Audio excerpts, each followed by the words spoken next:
Salam, bugün doğru bilinən yanlışlardan danışacağıq. Bəzilərini qeyd eləmişəm, sürətli bir şəkildə oxuyuram.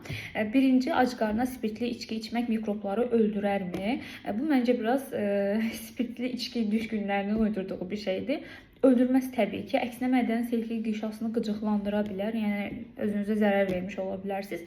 İkinci, böyüklərimizdən çox eşidirik ki, islaq saçla çölə çıxsan qrip olacaqsan, xəstələnəcəksən. Bu da təbii ki yanlışdır. Bizi qrip eləyən, xəstələndirən islaq saçla çölə çıxmamız deyil, bakteriya və ya virusdur. Amma biz uşaq vaxtdan o qədər alışdırılmışıq ki, soyuqdan uzaq tutulmuşuq ki, əlbəttə ki, soyuğun olması bizim üçün biraz xəstələnməmizə şərait yarada bilər, onu deyə bilərəm. Yəni siz yenə də böyüklərin sözünə qulaq asın. Üçüncü, hepatit B, B-li bir insanla qucaqlasaq bizə infeksiya yoluxarmı? Yoluxmaz. Bu yanlış bir şeydir.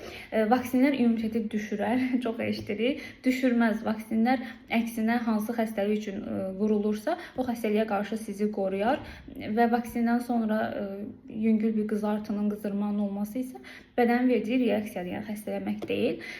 Sonuncu, dəniz suyu mikrobları öldürərmi? Dəniz suyu mikrobları öldürməz. Əksinə dəniz suyunun içində mikroblar olduğunu bilirik ki, çox.